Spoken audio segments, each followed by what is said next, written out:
अस्सलाम वालेकुम जमात पंजुम के तुलबा। आज हम बहादुर बच्चों की जो वाक़यात हैं बहादुर बच्चों के इस सबक में पढ़ने वाले हैं। इसको लिखने वाले सरफराज आरजू हैं, जो हमेशा बहादुर बच्चों के बारे में लिखा करते हैं। तो इसी वजह से उनको सदर जमहूरिया की तरफ से इनामात भी उनको मिले हैं। अब सबसे पहले यहाँ पे एक हिस्सा है अस्मा का, वो पढ़ेंगे हम। तो यहाँ पे मुंबई में बहुत तेज़ बारिश होती है, अक्सर तेज़ बारिश होती है। तो उसी तरह यहाँ पे बहुत बारिश हो रही थी, लोगों का बाहर निकलना बहुत मुश्किल हो रहा था।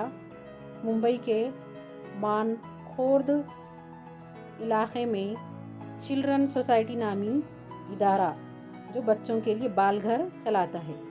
एक दिन लगातार बारिश हो रही थी, बाहर पानी की सतह बढ़ती जा रही थी, है ना। तो बच्चे जो है एक कमरे में सहमे हुए बैठे थे। फिर इन बच्चों में अस्मा जो थी बड़ी थी, इसलिए उसको दीदी कहकर बच्चे पुकारते थे। उसको अब खदशा हुआ कि अब पानी की सतह बढ़ती जा रही है और बच्चे इस पानी में डूब जाएंगे। ये ख्याल आते ही क्या करी वो, फ़ौरन दो जो बच्चे थे छोटे बच्चों को अपने कंधे पर बिठाया। और बाहर पानी इतना था कि उसमें कीचड़ भी था और पानी की सतह भी ज़्यादा थी और उसको तैरना भी नहीं आता था। इसके बावजूद वो क्या करी, आहिस्ता आहिस्ता चलकर दोनों बच्चों को महफूज मुकाम पर पहुंचा दिया। अस्मा दोनों बच्चों को ले जाकर फिर 2-3 बार ऐसा चक्कर लगा के वो इस तरह से पूरे 40 बच्चों को अपने कंधे पर बिठाकर खतरे से बाहर निकाला।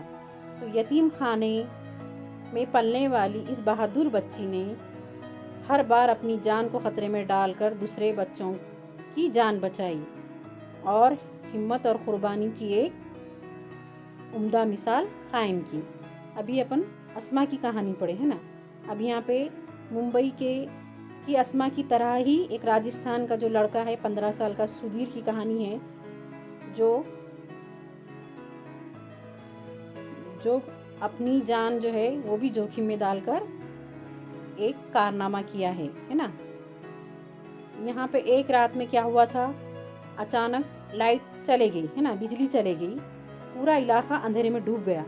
इसी वक्त उनकी जो पड़ोस की कुछ औरतें थी वो ज़ोर ज़ोर से क्या कर रही थी, चिल्लाने की उनकी आवाज़ सुनाई दी और खूब तेज़ रोशनी भी वहाँ से उसको दिखाई दी। तो सुधीर के समझ में नहीं आया कि ये रोशनी इतनी तेज़ जो है कैसी है, उसको पता नहीं चला। तो उसने अपनी दीवार से क्या किया, घर की दीवार से छलांग लगाया और पड़ोस के घर पहुंचा। वहां देखा, तब उसको पूरा धुआं ही धुआं फैला हुआ नजर आया और कमरे में भी जो आग की वजह से क्या हो गया था, पूरा बेहद गर्म था। सुधीर ने देखा कि कोने में चारों जो औरतें थी डरी और सहमी बैठी थी। वो धुएं की वजह से बार बार खांस रही थी और मदद के लिए चिल्ला रही थी। अब कमरे के वस्त में यानी बीचों बीच जो गैस की बत्ती रखी हुई थी, शोले बुलंद हो रहे थे। इसी के करीब एक गैस सिलेंडर भी रखा हुआ था। अगर वो आग सिलेंडर के पास पहुंचती तो गैस का स्फोट होके वो औरतों के अलावा, उस घर के अलावा बाजू के भी घर को नुकसान पहुंच सकता था। सुधीर को ये जब बात समझ में आई तो वो क्या करा, इसको अंदेशा हुआ कि अब बहुत बड़ा नुकसान हो सकता है, इसलिए ने क्या किया, गैस फट सकती है। तो फौरन उसने अपनी जान की परवाह ना करते हुए जलती हुई गैस बत्ती को उठाकर दौड़ता हुआ कमरे के बाहर क्या किया, वो निकला और उसे दूर फेंक दिया। इसके बाद इंतहाई फुर्ती से यानी कि तेज़ी से क्या करा, वो बाहर से मिट्टी ला के क्या करा, कमरे में जहाँ आग थी वहाँ पे वो डालता गया और आग बुझाने में इस तरह से वो कामयाब हुआ। और उसको देखकर दूसरे जो लोग जमा हुए थे, जो लोगों की भीड़ थी, उसमें उन्होंने भी उनको मदद की। इस तरह से सब लोग सुधीर की तारीफ कर रहे थे कि कितना हाजिर दिमागी है। यानी कि फ़ौरन वो बत्ती को भी फेंका, उसके बाद फ़ौरन मिट्टी डालकर आग भी बुझाई। तो इसी तरह चारों औरतों की जान भी बच गई और पूरा मोहल्ला एक बड़े नुकसान होने से बच गया। अब यहाँ पे बहादुरी के लिए कौमी इनाम पाने वालों में जलगांव के एक तालिब इल्म, यानी कि अब दूसरी कहानी है यहाँ पे। संतोष नाम का एक जो बच्चा है ना, तो वो क्या कर रहा था। एक दिन संतोष स्कूल से लौट रहा था। सड़क पर एक कार रुकी हुई थी, उसमें आग लगी थी। कार में 2 बच्चियां फंसी हुई थी और वो रोए जा रही थी, जोर जोर से चिल्ला रही थी। लोग वहाँ पे बहुत सारे लोग थे। लोग क्या कर रहे थे, तमाशा देख रहे थे, है ना। जलती हुई कार के पास जाने की कोई हिम्मत नहीं कर रहे थे। संतोष इस भीड़ को चीरता हुआ, यानी भीड़ के अंदर से घुसा और घुसकर वो क्या किया, आगे बढ़ा और अपनी जान की परवाह ना करते हुए कार का एक दरवाज़ा खोलने में क्या हो गया, वो कामयाब हो गया और शोलों में घिरी हुई दोनों बच्चियों को कार से बाहर निकाल लाया। सारे लोग फिर संतोष की बहादुरी पर शशदर रह गए, यानी कि हैरान रह गए कि बच्चा कितना बहादुरी से ये काम किया। अब ये अस्मा और सुधीर और संतोष की कहानी अभी पढ़े, उसके बाद दूसरी एक कहानी है यहाँ पे। तो एक अनीता नाम की जो बच्ची थी, है ना, आम सी बच्ची थी, 5वीं जमात में पढ़ने वाली।